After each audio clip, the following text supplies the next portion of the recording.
Everybody's signing up, yes. But there is also, I posted on the wiki, O'Reilly has just go to where it says reading material. O'Reilly has a software, like an application for learning languages. And it has one for R, where you just go and you go through assignments. Small, easy exercises that help you learn the language, the syntax.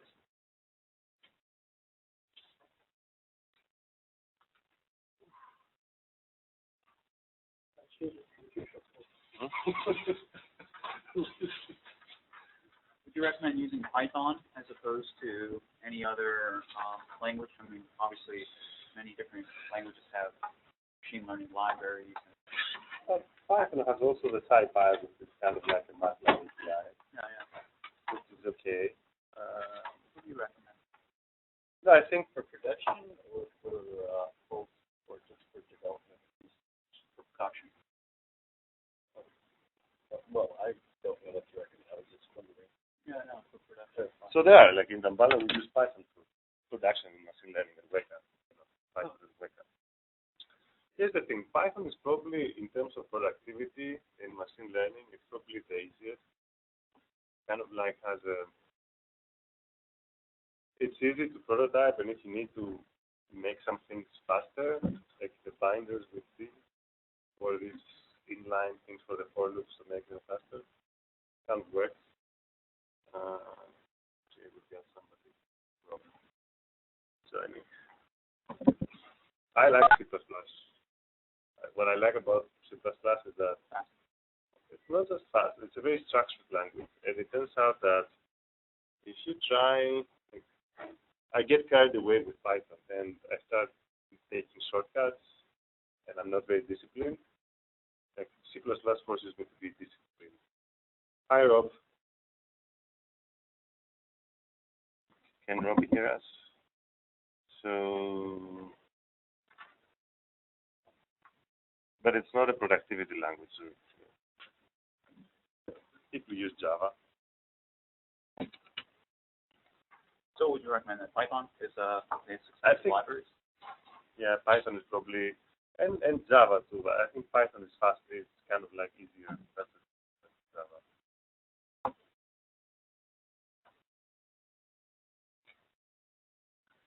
The problem with the libraries,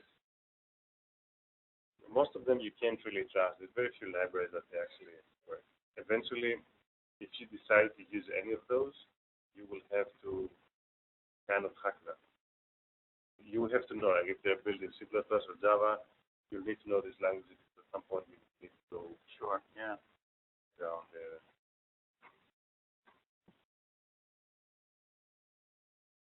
So we'll start at 4:10. So are we to open R then in the environment? Or yes. R Hadoop. R. Yeah, it's on Hadoop, but it doesn't connect to a cluster right now. That's translocal. And you can also start downloading. If you go to lesson number 3, there is another data set we're going to use. It's not in the VM. The weather? It's the weather with the weather, yeah.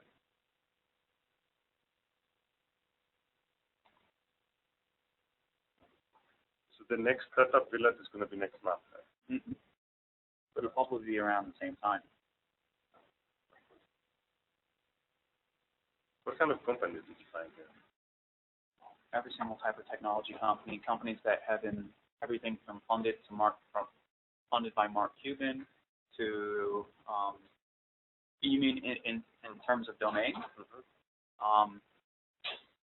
We had one company present making an instant coffee. I guess when you have to make coffee, you have to push down on something to kind of pound out the espresso. So he's designing a physical product to actually, it will record how you push down on it. Different coffee houses have different pressure they put, and they have different recipes. So it's a product which will automatically give you the skill of an artisan while just it being a single product. So turning a layman into an artisan. to companies that are doing SEO for social media, to business companies such as SalesLoft, who's like David Cummings' company. Let's see, Hypotenuse. Have you heard of the Hypotenuse? Where Dambala is. Yeah, I think it's actually Dambala's old space, right? Yes. In the arcade level. Have you been there? No, I haven't. Do you know, I think David Milley, or this guy who works there?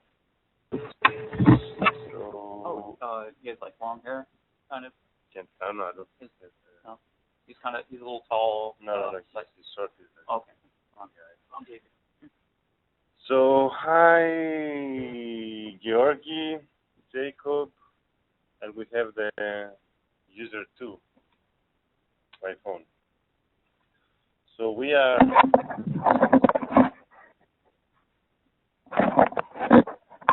Let's change the.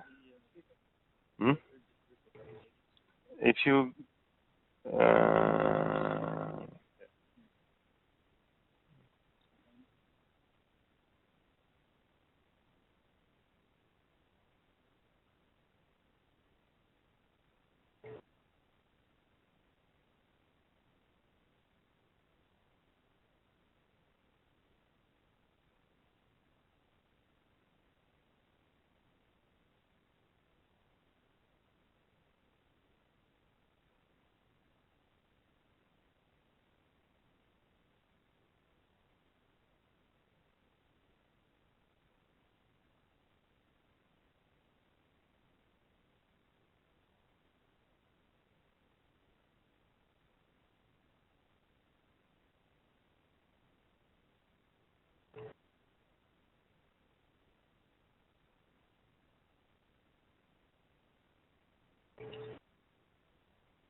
So a couple of announcements for today. As I said,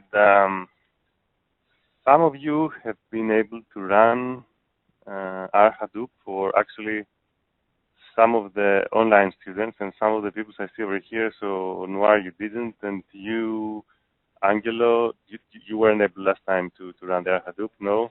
And you too?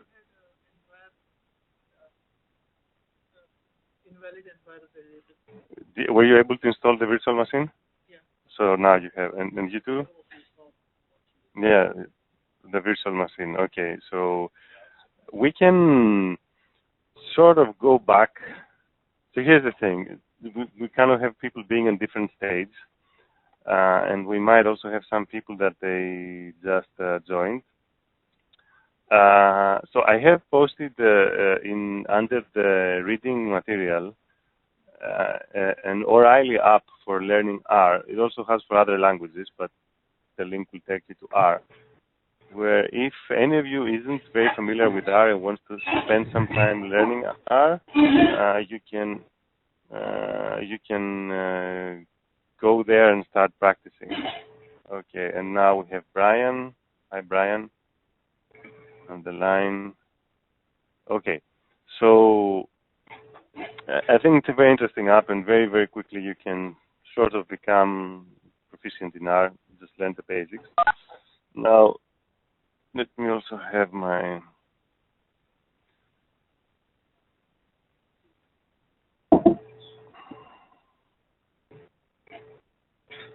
Again, today we're going to finish at 5 o'clock because my schedule has changed and I need to be done by 5:15. Now, if you go to lesson 3,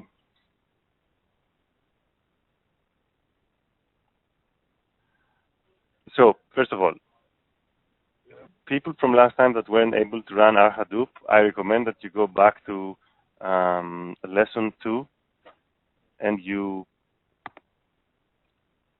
start running the Hadoop tasks.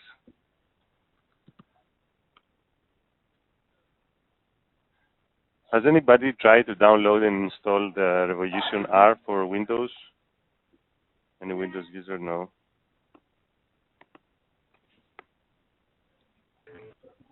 Okay. So those of you who didn't make it to run the R Hadoop, go and do the from lesson 2 assignment number 2, 3 and 4. Maybe we should. I think last time we weren't really able to run the decision tree with none of you.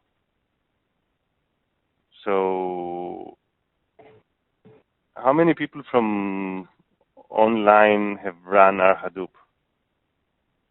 Can anybody say if, like, just write me on the chat or, you know, unmute yourself and tell me if you were able to run our Hadoop. So Rob hasn't. What about Jacob and Georgi or Brian? Not yet. Okay, that's fine. Brian. Okay. So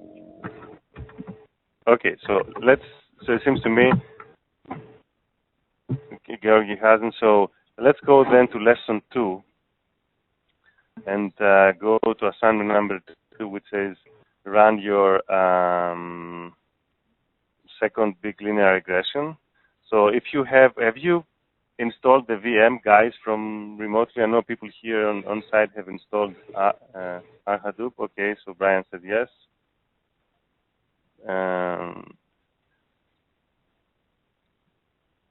So basically you will, you know, it's going to take some time to have that running. As you are doing that,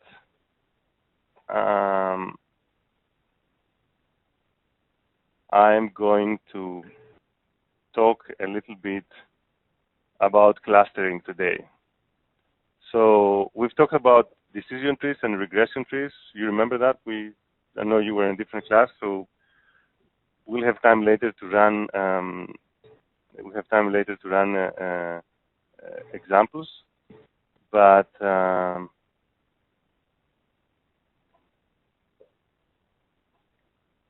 let me go to lesson number 3 and talk about clustering. So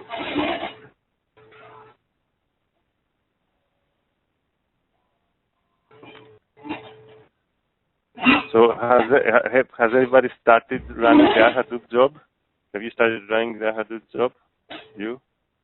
Do you have any problems or?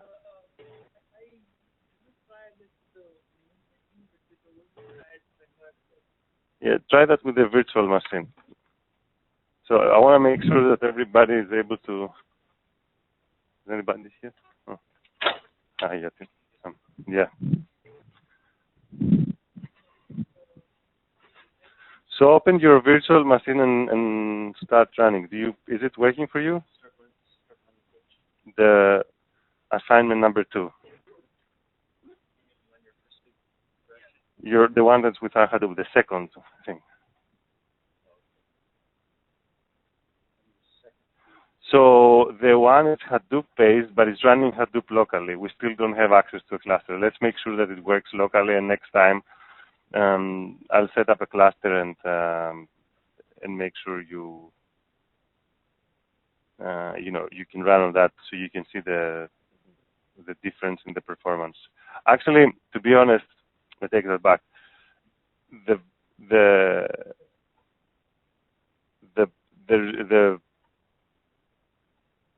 The regression you're running on Hadoop right now, it's not running in parallel. Okay, I want to make that clear. It's running still serially, but it's using HDFS streaming. Okay, so if we actually set up a cluster, it will be slower because it will stream things from your computer unless we put it on S3. So today, actually, in lesson 3, we're going to see our first algorithm that runs parallel on Hadoop, if we have time. It's the k-means. But before we go to k-means, let's make sure that the R Hadoop, this simple task that's using HDFS streaming is running okay on your machine. So please, if anybody has problems and cannot run it, interrupt me and we'll start giving you instructions and trying to troubleshoot. but I want to get an okay that. So you, Noir, you've started running it. What about you, Angelo? Okay.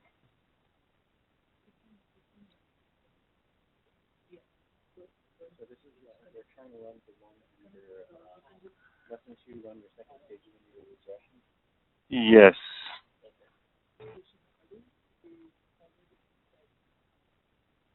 Okay, so take your time, Brian. I want to make sure, once you have put the job running, I want to start talking about clustering.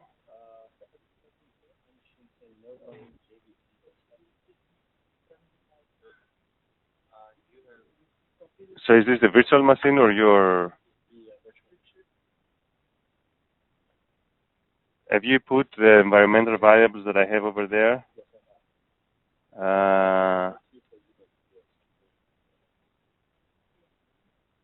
Export Java home.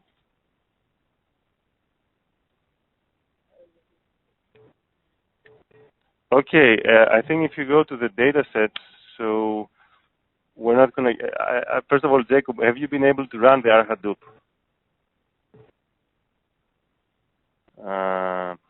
If you have, then you can go into datasets.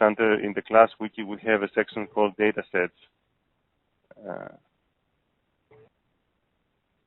Oops, there's a problem. I see why you're complaining. The link is broken.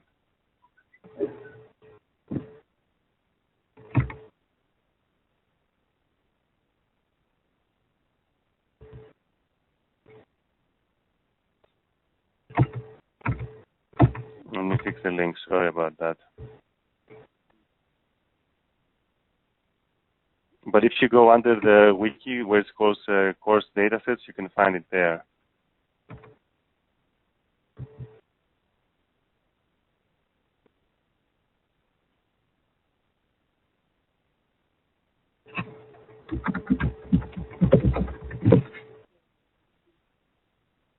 Okay, you check the dataset.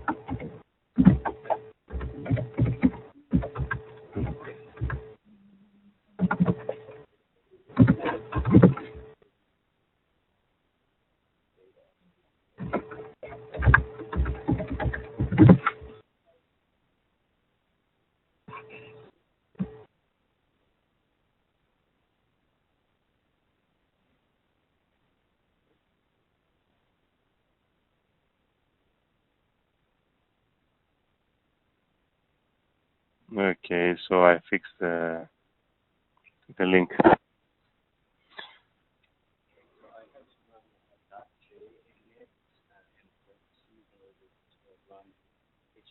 LS, but it's still erroring, and now it's a new error in .j find class as character class. Say that again. What is it?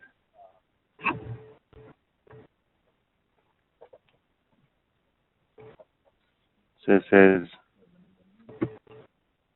Sorry, which one is it? Oh, I don't hear. Yeah. So I ran the J in it. It suggested that, and now it's. So that's you are inside the R cell right now. Yes. And if I. Okay, HDFS. Do you press HDFS init.init? That's why it hasn't. You have to start. You have to press HDFS.init. That's why.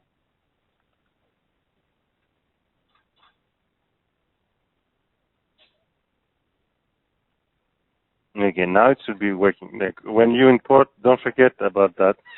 When you open, yeah. So once the HDFS.init. Hi. You are? Mark. Yeah, I've been online a few times. Oh, you've been online. Okay. Yeah. Okay. You're welcome. Yes. So you want to introduce yourself? You are from? I'm from actually working in Cardlogic. I work in Cardlogic. Georgia Tech? Georgia State. Oh, I see. You said Caralytics is the... Yeah. So they were local startup transaction-based merchant rewards. I see. Okay. It's online coupons. Online coupons. Okay. the password for the virtual machine is paperboat, and I think it's posted on the web. If it's not, maybe we should go and add it.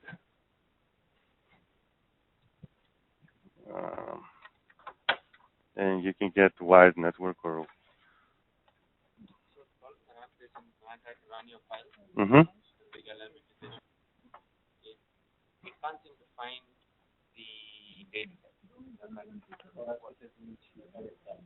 You need to edit that file and put where you have it. Oh yeah, yeah. I've done that. Oh, but then what class does it start looking at?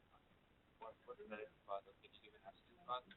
Home is beyond data ASA-line. Mm-hmm. Using the VM. Yeah.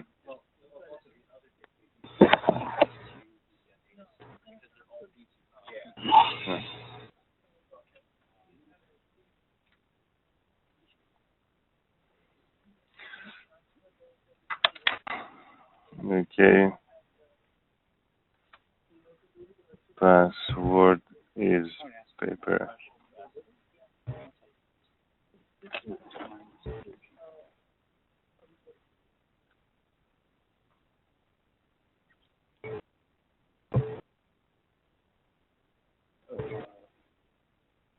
Sudo gotcha R to get the R environment. Mm-hmm. It's not yet on the. All right, gotcha. Okay, so what about you down there? Have you started running? Are you okay? Oh, the data is already on the VM. You don't have to download them. If you go, I think it's under, yes, the data. The VM comes with the data. So it must be in the home, whatever ISMION sample data or data. So the data, again, for those of you who have the VM, trying to connect, but seems that my audio device can't be reached. Try the phone. Try calling the phone, Alexandros.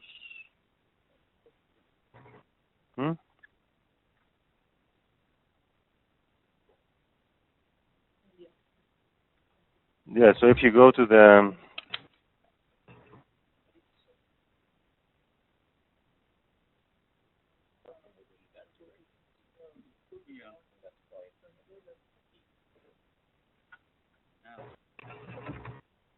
Four gigs is enough. No, the speaking will do it. It's just going to take 10 minutes. Oh really? Yeah. This is what data set is. For me, it's because I have another operating system in my background, so it should be faster. You see, really, this is for getting yourself, like if we were using a cluster right now, the complexity of making things work would have been, the complexity of the algorithm. I'm talking about the complexity of setting things up. That's what I'm saying, okay? So just to let you know, if you were supposed to use our Hadoop on a cluster, the fact that it's running on a VM wouldn't be a problem for you because everything would be running somewhere else. So you can still keep this VM after, like, you at Dambala, we have this research cluster, so you can just have to replace the configuration file, and you can directly submit. Of course, you will have to install R on the cluster too, or R Hadoop. So anyway, there is a script that can start. Well, I don't think, but we can. Let's not get into that. But anyway, it's easy to set up a cluster from Amazon EC2. So you know about the VM. Were you able to run R Hadoop remotely? You were able to install it? So R Hadoop runs on your machine? Congratulations. You're one of the few ones. So were you able to run the task? Oh, can you set up maybe you can help us. It's just, I can.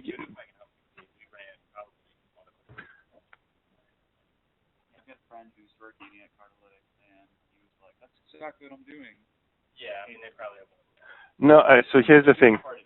Yeah. It's a lot of yeah. So basically, it would be nice if next time we can have, and I can give you an Amazon account to set up.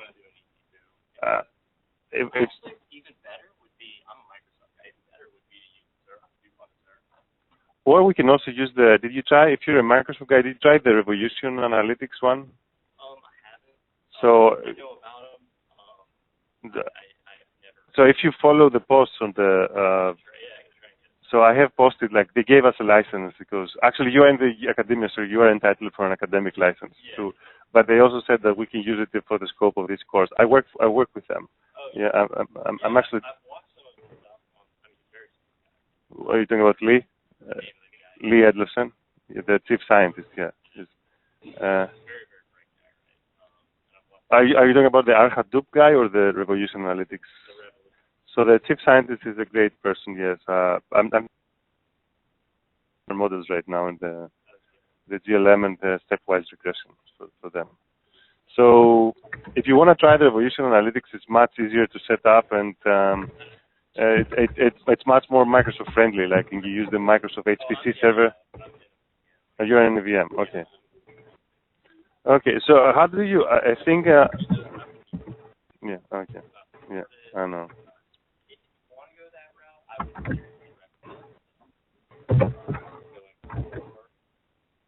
We got Brad who works for MapR, and he tried to. But anyway, the problem is I don't have the time, and probably take me some time to sit up on EC2 and set up a cluster. There is this weird whatever this script that can do supposedly automatically for you, but I'm not. As I said, I don't have the time to do it. Maybe if anybody can help us set it up, so that we can have next time. It will be easier. It would be difficult to. I think it shouldn't. There is a script somewhere that. It's a matter of having the time. Okay. So let me see. Are you also running? Are you able to run it? So it's running. You're running it. Do you need any help over there? Are you? So why are you installing RJava? It should be. Are you using the VM or not? So the VM has RJava, has everything installed. Did you use hdfs.init before? Did you set all the environmental variables? You don't need to reinstall Java. It should be, well, technically a VM must run everywhere the same. So if it's run on my machine, it should run everywhere. So you don't have to, don't forget about the hdfs init.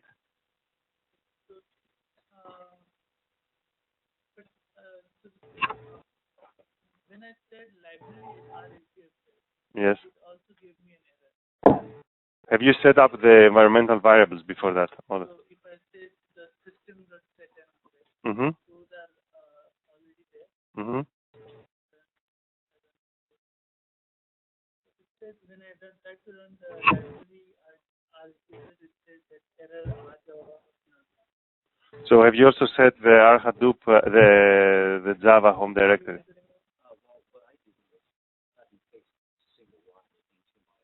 Yeah, if you just cut and paste every line, it should be.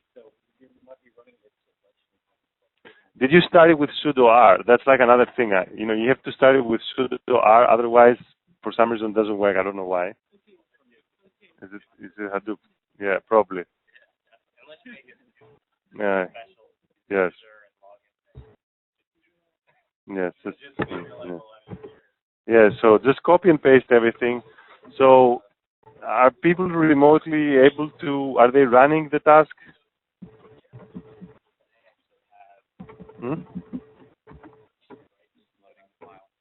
Yeah. So also, on-site students, you are welcome to, start Webex. If you're on-site, you should also join Webex. I forgot to mention that again, so that we can, I'm going to talk about clustering right now.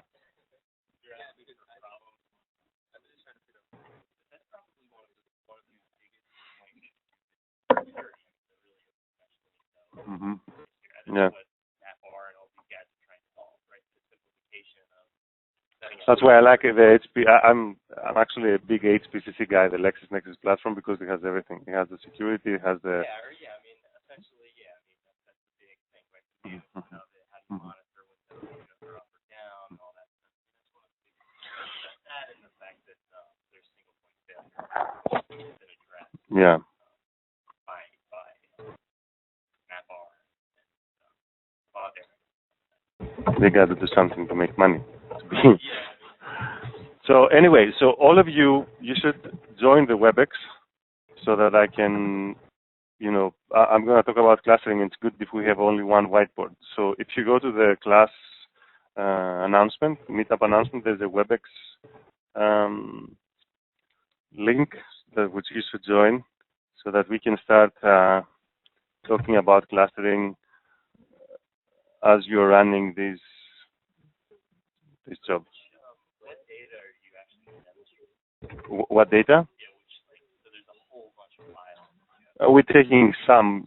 So eventually we would like to run on all of them. We'll see if we can make it, you know.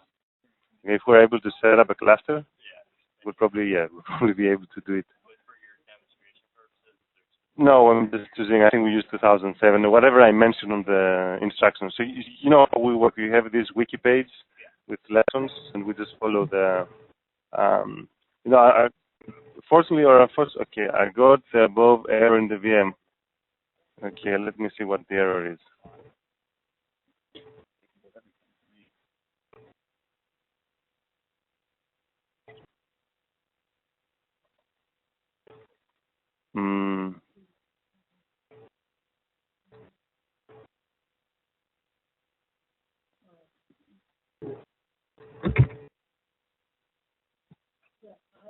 Okay, so Brian has a problem right now, which is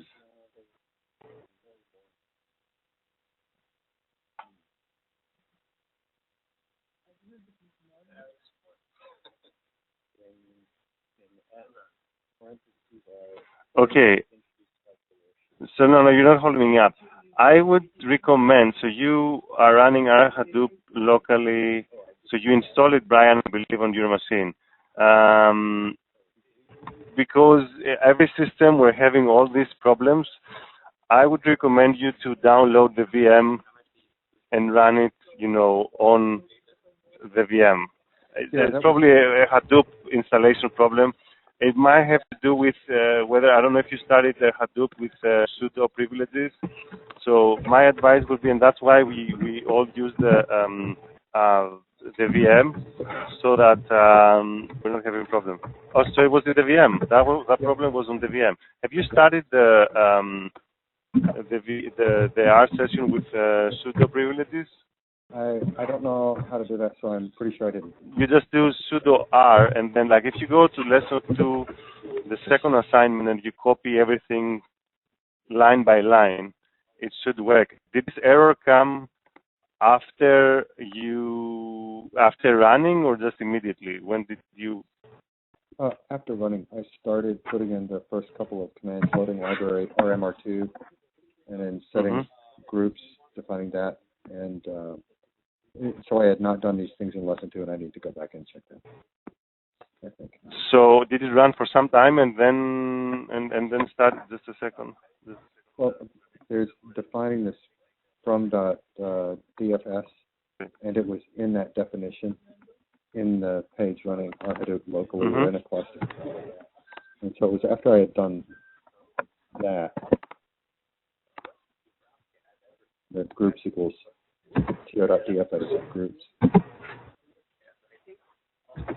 But I didn't set it with the right. So that you had this problem while you were probably trying to save things.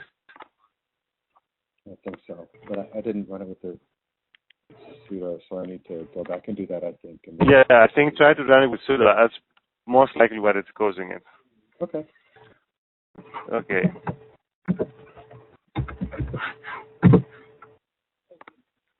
Okay, so now we've got people on the.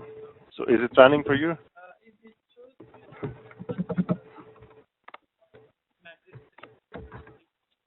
Sorry? Unused argument. Max state is equal to 3 in the begin.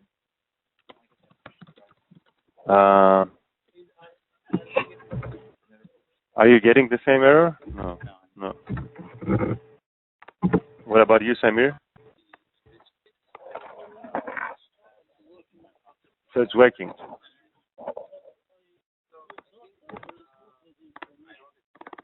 It's not giving you, like, it's just running right now. It's going to take some time to run.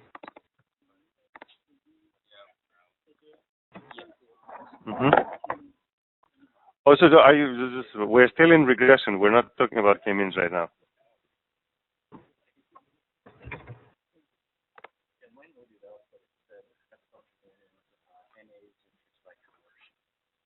That's fine. So you want us to run lesson 2 through, or are we? No, as this is still running on your machine. Yeah, I just stopped the 2007 CSV data load. Mm-hmm. Should I load that back up, or should? Or you can use a smaller one if you want. I just want to make sure you know that. You mentioned going back to. I mean, you can try the 1987 because it's a smaller file. I could. I mean, actually, I haven't run it yet. But you want us on lesson 3 then, not lesson 2? I thought I heard you mention going back. Yeah. So for lesson, here's the thing. Because we merged the two classes, some people have. I mean, you've done all the lesson 2, all the way to decision trees and random forest. You haven't done the R Hadoop thing. You were in the Friday course. So is it running for you right now? Oh, so you ran it. So you've done it. What about you? You've done it too?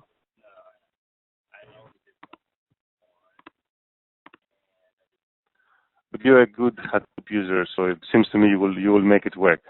If you can install, if you were able to install. Okay, let's talk about k-means then. Yeah, it's not just k-means. We're going to talk about more than k-means, about clustering. So anyway, so it's running for you. You did it home. It's running for you right now. You're still having this problem.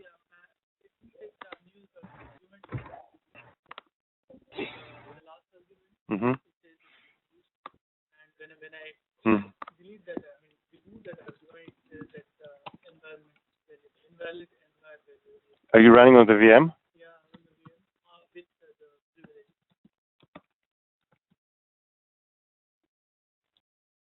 That's interesting. Well, we can take a look about that later. We're close.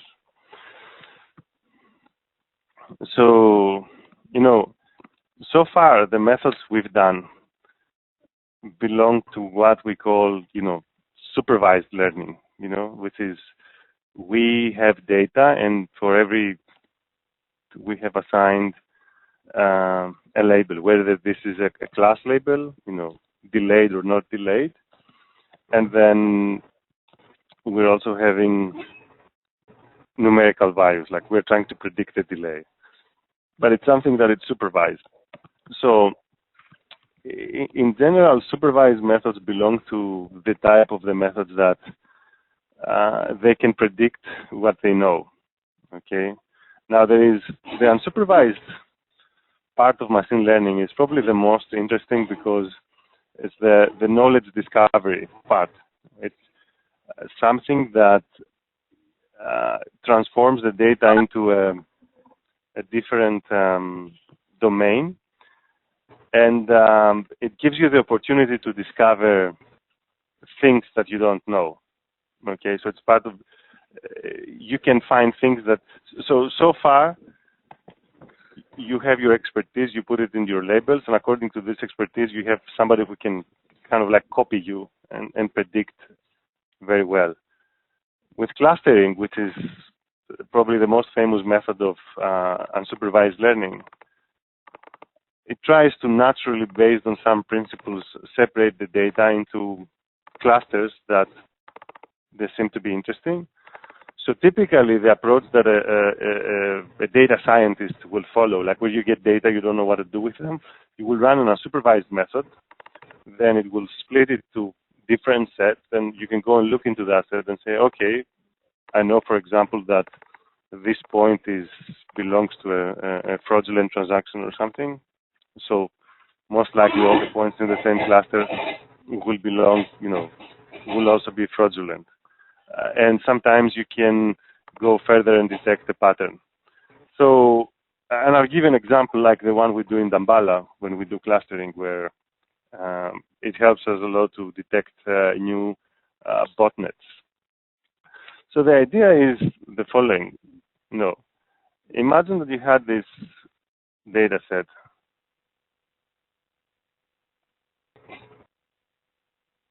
So do you have Webex? Yeah. Okay. So who's speaking? Is it Brian? Yeah, sorry, that was my daughter. I'm okay, that's fine. Don't worry. Again, I thought it was. Okay, so this is a very trivial case. Okay, somebody is giving you this two-dimensional data set, and it says find all the the subgroups that they're here. So basically, you know that you have 3 clusters, k equals 3, and you're trying to detect them. That's probably not knowledge discovery. But anyway, you don't have the Webex. So if you go to the, just go to the, go to the meetup page and there's a link. Look at the event on the meetup page, and then there's a link there. Okay.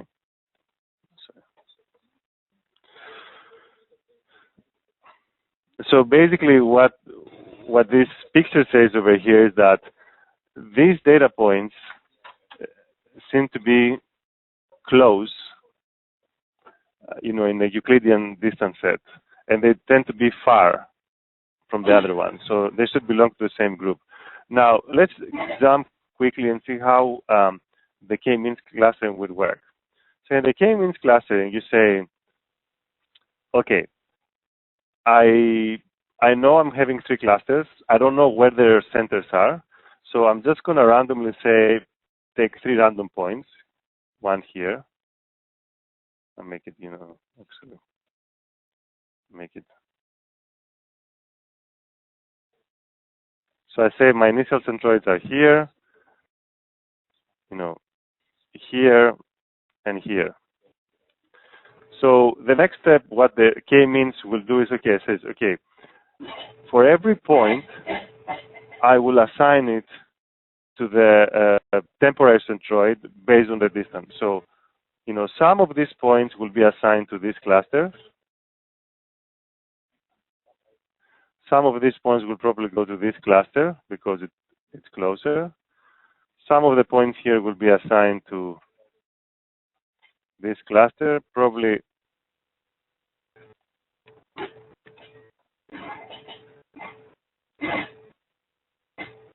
So, and maybe,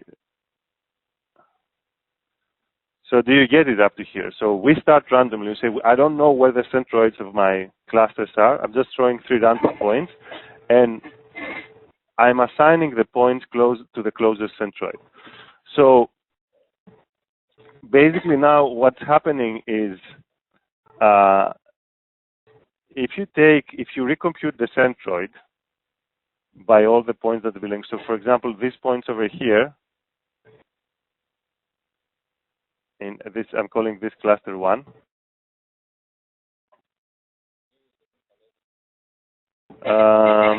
Yeah, it would have been wiser. Nah, do it next time. Sorry, I don't know how to use colors here on.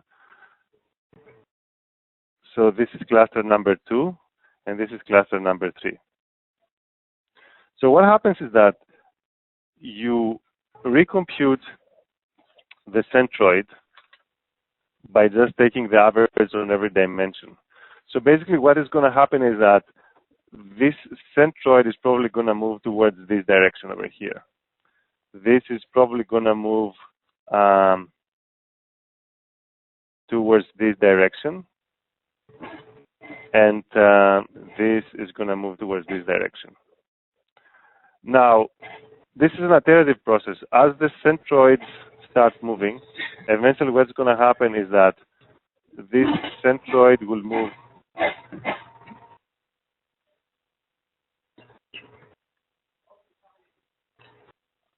we don't have more.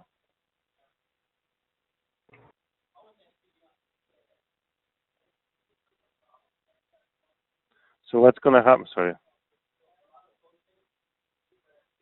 So this centroid will start moving towards this direction. This centroid will start moving towards this direction, and this centroid will start moving towards this direction. And the idea is that, the centroid, you throw them randomly. You might as well have thrown them over here, in the middle of that cluster initially. But it doesn't matter. So the idea is that you start with a random seed, and then these random centroids slowly start moving towards the cluster of points. Now, it is possible, though, that you might get, k-means will not always converge into the global optimum, into what you probably see, being here in the center. You might actually have,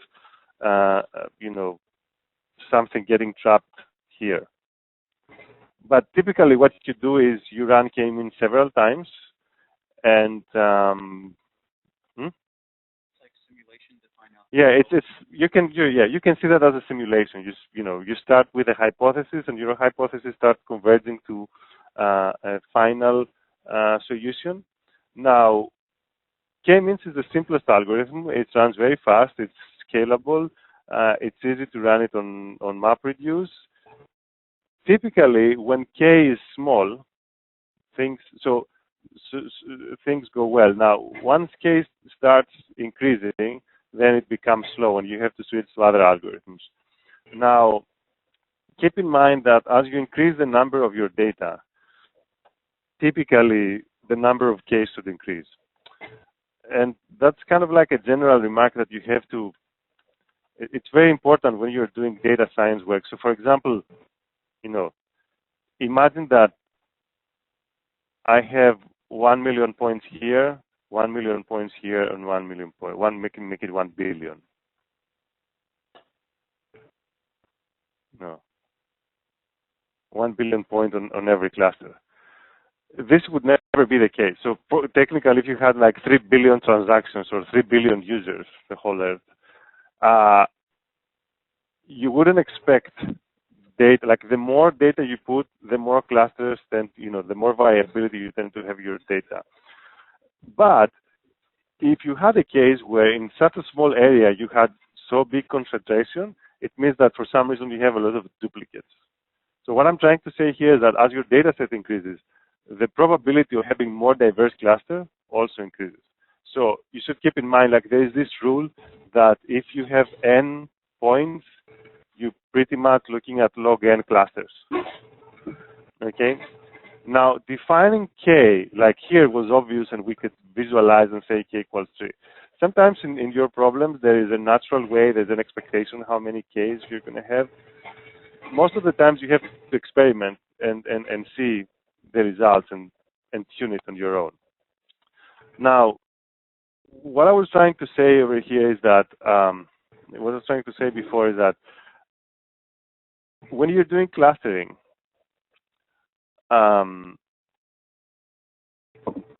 you are trying to, you know nothing about your data. It's very common. And maybe you have very little information, very few labels. And if, for example, in this cluster over here, you knew that this is a malicious IP, and this is a malicious IP, and this is a malicious IP, you suspect that the rest are going to be malicious. So, for example, let me give you an idea. What happened, what we're doing in Damballa is that we're doing clustering in domain names.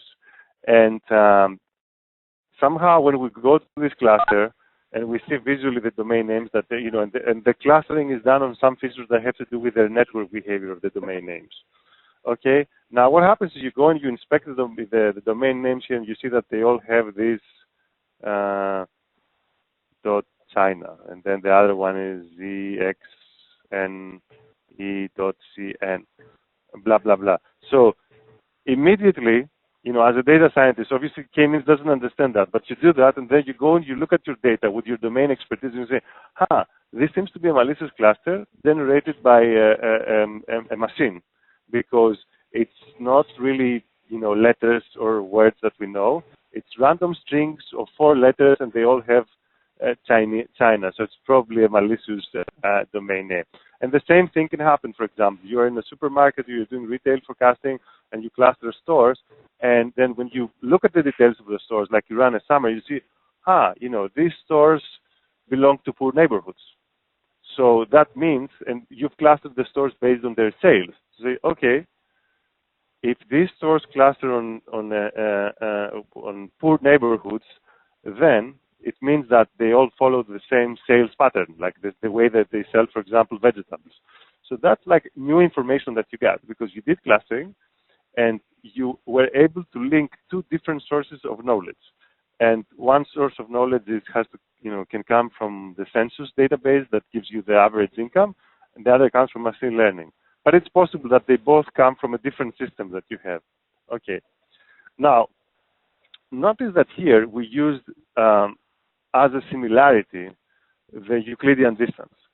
So, and our data were represented with Euclidean coordinates.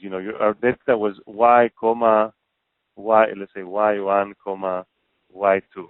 Okay, and maybe it can be in n dimensions. Now, it happens, it's very possible that your data do not have a Cartesian representation, or you can't find one. Okay, in general, it is possible to find, but let's say you can. Let's say, for example, you have two web pages, okay, and you decide that these web pages are close or are similar based on some edit distance, or based on the fact that they have the same author, or based on the fact that they have a phrase that matches a regular expression to the other. So something completely ad hoc that you cannot quantify that in terms of numbers. So how are you going to do clustering over there? Okay, so the goal of this sort of mini lecture right now is to identify, like we have 3 or 4 or 5 different clustering techniques. We have k-means, which is probably the ideal one when you have data that you can represent in Cartesian coordinates. Then you have data that you don't have a Cartesian coordinate, you have a description that, as I said, you have 2 cars and it might be the color or some non-linear complex rule that you cannot express it mathematically. And you also have graph data that you have relationships.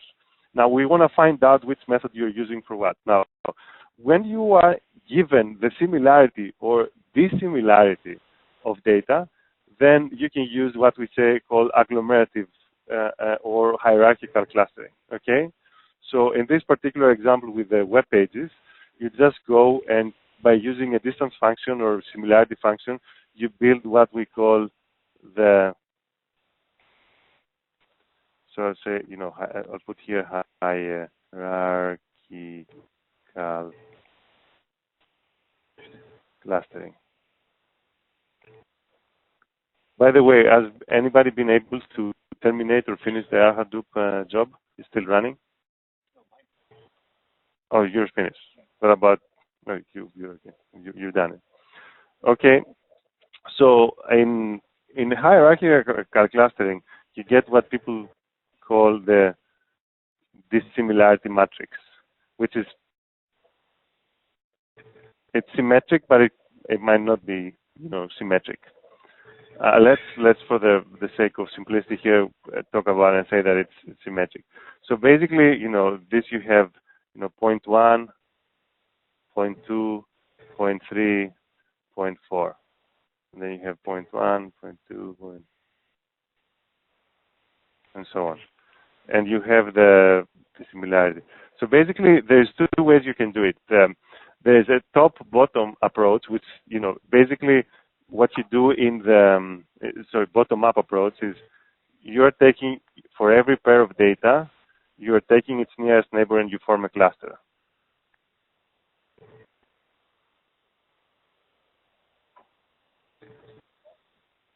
Yeah, so you form a cluster of 2.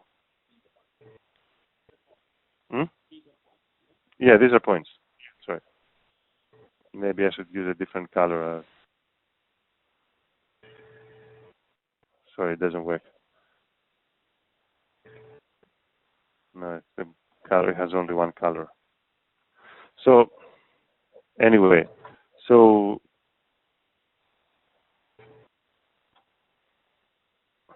at stage number 1, it will start forming, it will say this is a cluster, this is a cluster, this is a cluster, this is a cluster, maybe this is a cluster, say this is a cluster, this is a cluster, and it can also be something like that. Or okay, the clusters are overlapping. So these clusters are representing each point. So Yeah, with is making a cluster. Yes, so yes, exactly. Every point is making a cluster with its nearest neighbor. A nearest neighbor can be, in any metric you want to define. Then what you do is that you're taking sets, like you're taking this set and you're finding the closest set. Let's say that it's this one. So you're making a cluster over here. And then you're making another cluster over here. And here, these two make another cluster. And these two make. So basically, you're starting with a small number of clusters and you keep going. The threshold, you say if something is greater than a certain distance, then they can never be in the same cluster, and you stop. So this is the top. This is the bottom-up approach, and there is another one that it's the opposite. So you start with one cluster. Let's make another example here. Maybe actually, I don't know if we can undo. So up to a point, we can. So I have to redraw.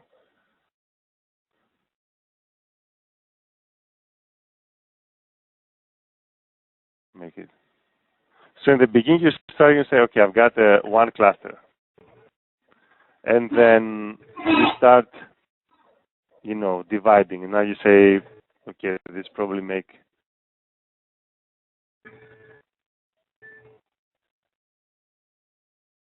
And then I start splitting. So your criteria is like the maximum distance. Like for example, in this particular, and I should make this one tighter. Like here, you say because the average distance between sets is smaller than something, it doesn't make sense to partition more, and you keep doing that. Now, unfortunately, we're getting close to 5 o'clock. If you go, and maybe we should do the class in that. It would be easier if I just tell the theory and you try home, and then we resolve the questions or the problems here. Now, if you go to R, there is this package called cluster, and it has the Agnes is the bottom-up clustering, and then you have the other one. It's called Mona, I think, which goes top-bottom. I'm not sure if I put it that. I probably haven't posted that yet. Now, there's another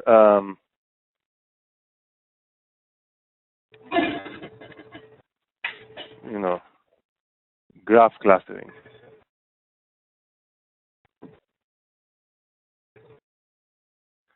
Okay, let me give you an example where you have, so it was Agnes and Mona, I think, yeah. If you load the cluster package, it's called Mona. Now,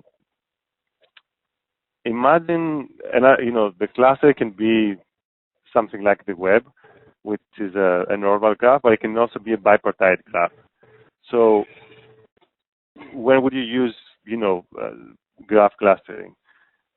Where you have a one-way relationship between your data. For example, if you have, I give you the example we have at Damballa, where we have, Q names or domain names, and here we have IPs. And this is forming a graph. Like this domain is the domain names, IPs.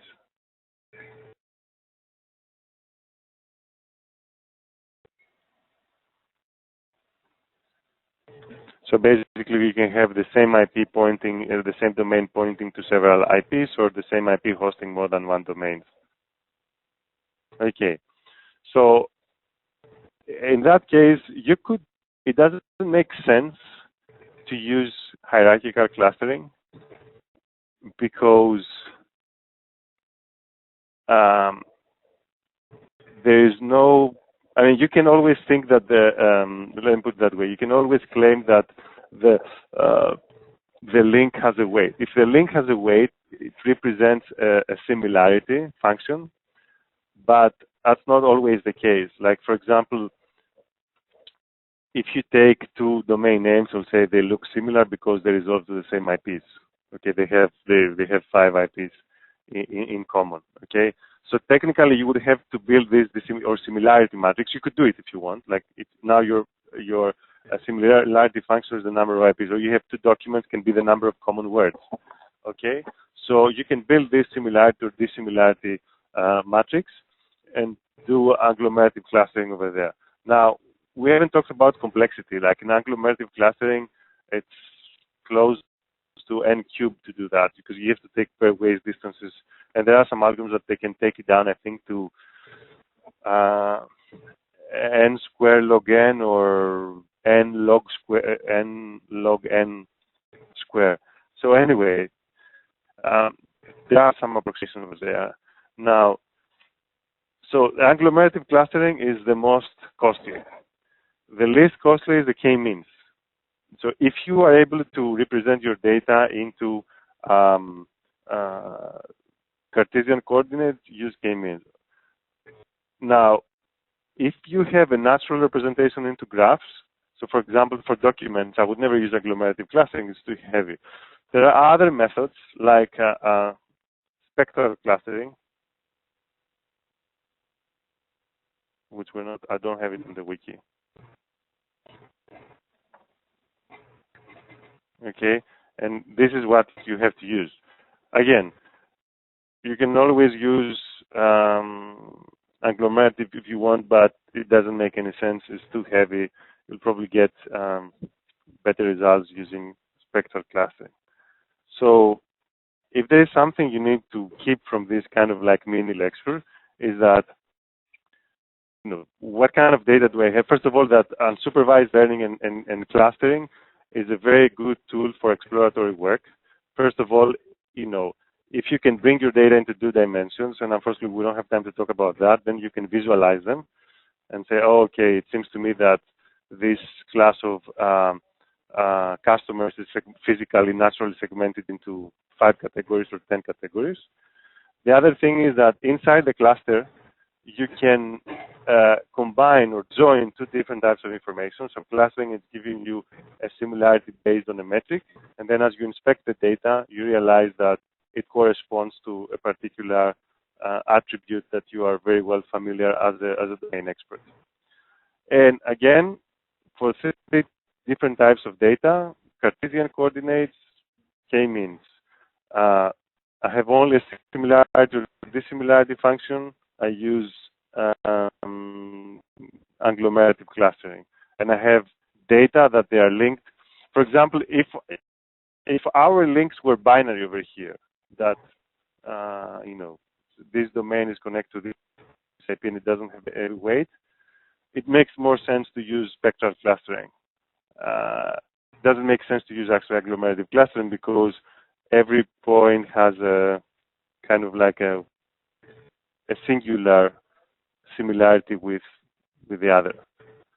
Of course, under the right transformation, as I said, you can do the right transformation and use agglomerative clustering too. Now, somebody might say, okay, so what happens if I have a dissimilarity function and my data is, you know, 10 million? Because you understand that with agglomerative, you can't do it more than a few thousand, best case, the way that it grows.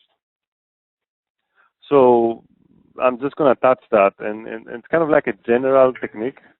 The best way to solve problems like that, and you can consider it hacky, but there's a whole theory in statistics called bootstrap, is that you take subsamples, you find similarity, you know, matrices like that, you run agglomerative clustering, and then basically you count in the end how many times was this point in the same cluster with the other. And this is how you combine clusters eventually. It's kind of like hacky. I can explain it more, but it's kind of through intensive sampling, you can basically, you can see it as creating a Cartesian coordinates for your data. So basically by generating several clusters, let's say you use agglomerative clustering, you have 1 million points, you split that into 1,000 subsets. Every subset is giving you 10 clusters. Eventually you have 10,000 clusters. So now you're taking your data and you are remapping them to these 10,000 clusters. So now you have a Cartesian coordinate. So now you can run k-min. You see what I mean? Like if, like, think about it in a different way. We talk about, you know, trying to cluster documents where our similarity maximum is some regular expression or an edit distance. So we don't have Cartesian coordinates. Like somebody would say, okay, I'll just pick randomly 1,000 web pages, compute the similarity of every web page to that, and that's going to be my representation. So basically for every document, I'm creating, I see you're a little bit suspicious about that. You're thinking about it. Okay. So basically, now for every web page, you have created a 1,000-dimensional vector, and you say, I'm going to only, So for every page, you have 1,000, you have assigned 1,000 dimensions, then you can run k-mins. Now, this is a risky approach, and it's risky because how do you pick this 1,000 random web pages? It's a random sample, and you're always running the risk of misrepresenting your data. That's why I said it's better if you take subsamples, create clusters. By creating clusters, you are reducing the risk of missing areas in your data, in your whole universe. Now, it turns out that the more data you're using, so here's the thing. It's something that we have discussed, I think I have mentioned in the past, but it's pretty important to keep that in your mind. Whenever you're going for an interview and say, I work on big data, say, okay, what size of data have you worked on? Completely the wrong question. I've worked on a terabyte of set, and a terabyte data set where basically everything was concentrated into 3 clusters. If you have a terabyte of data where there's high concentration, basically it means that you can do the same job by just sampling and getting 1,000 out of there. Because there is a lot of redundant information. Just imagine the case where you worked on a terabyte of data, but it's actually 3 different data points replicated, a billion times each. Okay. Now the next question is, you might actually work on a billion on a terabyte of data, which has nice.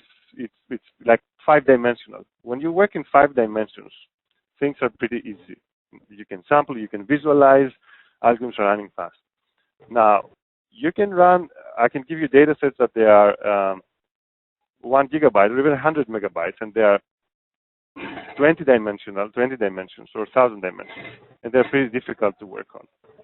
Now, even the dimensionality doesn't tell you anything, because imagine there are data where the dimensions are correlated, so you could just throw half of them and the information doesn't change. You remember we saw that in stepwise regression, where extra information was actually didn't make any sense. You could throw it away and rerun your.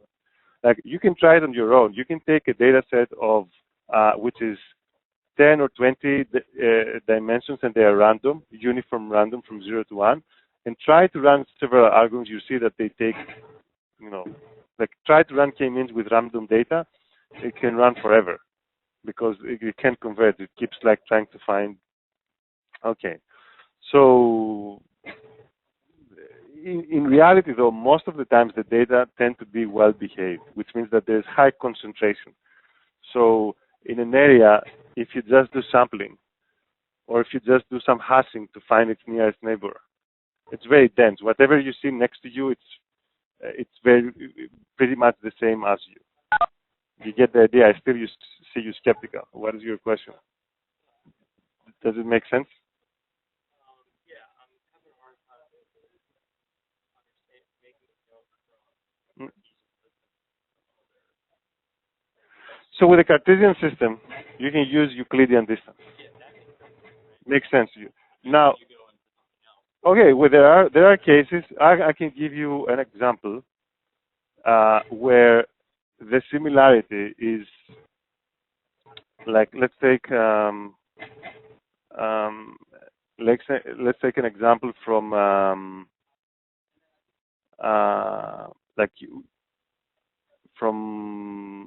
from binaries. You have two binaries and you want to find if they have similar behavior. Okay, we do that a lot with trying to find malware at Damballa. there, what you're getting is a trace. What, like, you run this binary and it pulled up these files, it ran these processes, it connected to this domain name, and all these things. Now, if you ask an expert, he will tell you, he will give you some rules and say, okay, if it's running Windows CMD and the other thing, then that's bad behavior. These things should be, closed. So they start, imagine that you have XMLs, like you're trying to have, you're trying to find similarity between XMLs, okay? The function over there, the XML is a string, it's characters. Defining a similarity between two XMLs is typically a rule. Like, if these two XMLs have these common attributes, or if they have this, or if they have a last name, but if the first name is John and the last name is not Smith, then do that. There's a lot of, there are several cases.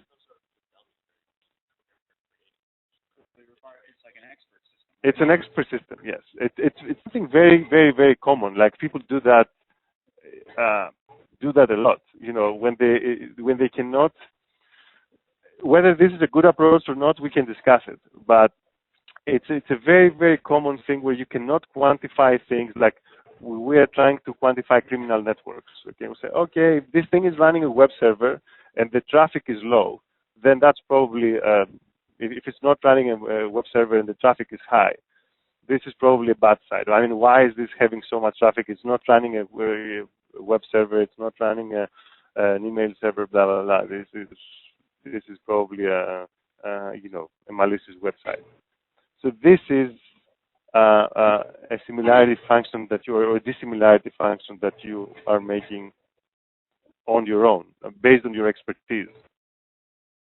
Okay, so this is the case, and I have to say, while I was in academia, I never thought about that. But when but it turns out it's pretty very, very common.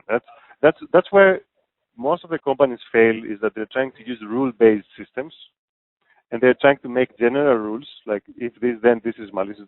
While in reality, what they're trying to say is that if this point and this point, meaning like if this binary and this binary, if this car and this car have this, satisfy this rule between them, I'm saying that they are similar.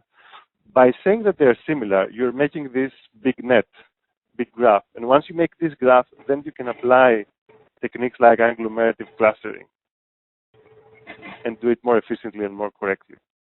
So the rule-based systems are very bad when you're trying to make hard decisions based on if and else statements, while if you're using them as a similarity between 2 points, you're making some softer statements. You're saying, okay, this is similar to that, and this seems to be similar with the other, and this with the other, and this with the other, and eventually you can make a path, you can make a cluster. The problem with the distances is that distances make sense only when they are small. When the distances are big, they don't make any sense. We're getting into more, and I have to go, and I'm sorry that I'm taking over. Let me give you an example that's from my thesis.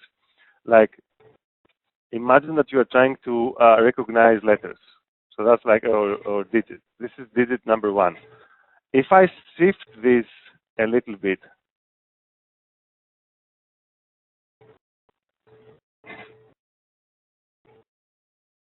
make it, sorry. So this version of 1 and this version of 1, they are different, but they have a small distance. Okay, you get that. So I can say that they're similar because they have a small distance. Wait a little bit now. Okay, wait a little bit now. If I take, then I'm taking this. So I'm starting deviating from the previous one. And then I'm getting this.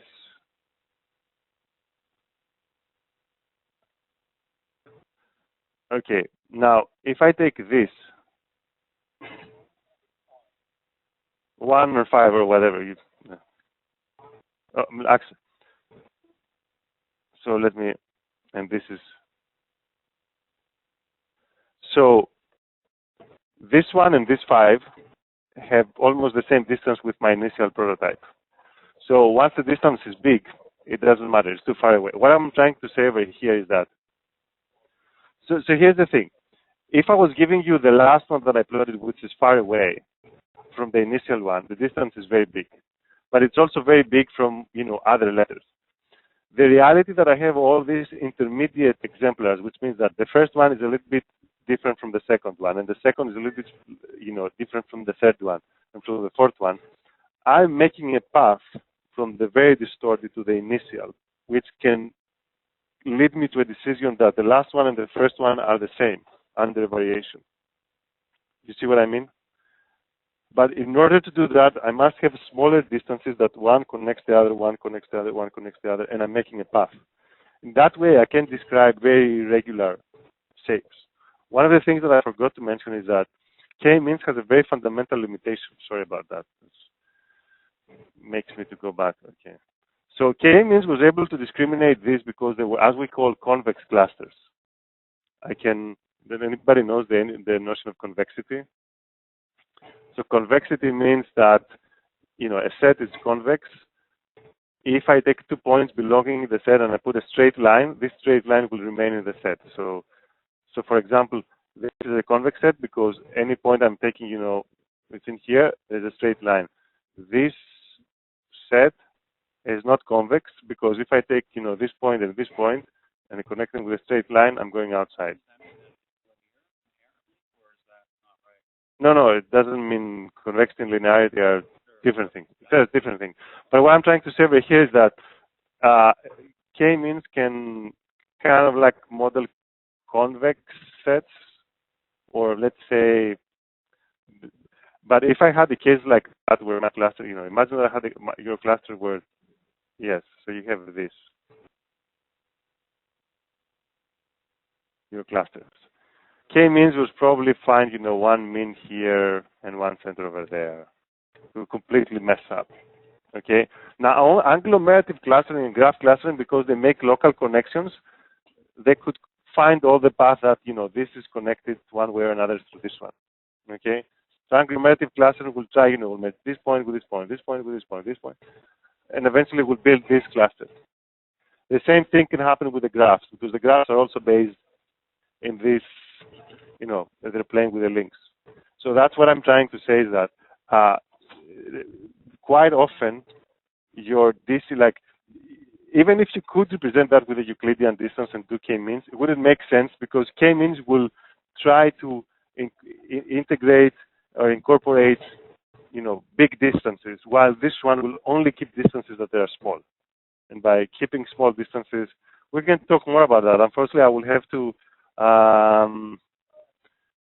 Yes, thank you, Brian. And I also have to run. I have to pick up my daughters. Now, we'll have more time to play. I mean, if you want, the methods, you can go and play with R. And, unfortunately, it seems to me that you will have to, unfortunately, in order to learn something, you have to spend some time on your own. Or we could have, if we had more time, like, let's say, 1 day, 6-8 hours training, it would be able to, like, talk about theory, have some time to spend on your own, to play with, all these methods, come back and ask me, well, what does this parameter mean? What it doesn't mean? So I hope you got like I see you're still puzzled. It's a lot of information. I can give you papers to read. I can give you papers.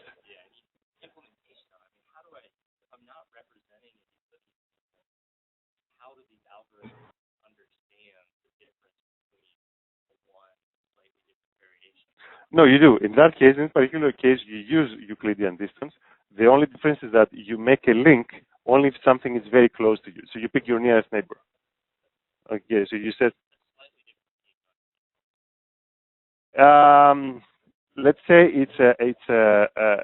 let me put it that way. It's like the agglomerative clustering. But even in agglomerative clustering, although you have the whole dissimilarity matrix, you only, you start forming clusters, meaning points that they're close. You don't use all the distances. You use only the small distances. So you can still use agglomerative clustering with Euclidean distance. Actually, when you use agglomerative clustering with Euclidean distance, you can accelerate it, you can approximate it more. It's what Bill was doing in the lab, Yatin, the spanning tree that he was doing. So agglomerative clustering looks a lot like the minimum spanning tree of a Euclidean graph. for those of you that are CS majors. Okay, so that's the idea. Even the agglomerative clustering only picks distances. You remember what I said? Agglomerative clustering stops if it cannot connect any clusters beyond a specific distance that you set. These algorithms are not automatic. They need tuning. You have to, there is, you have to fix K, or you have to fix a bandwidth, or you have to fix the minimum distance, and you have to cross-validate to find them. Anyway, thank you very much. We'll see you next Thursday or maybe Friday. We'll see about that. Okay, so how do we end this? I always forget. End the meeting. There are algorithms you can run over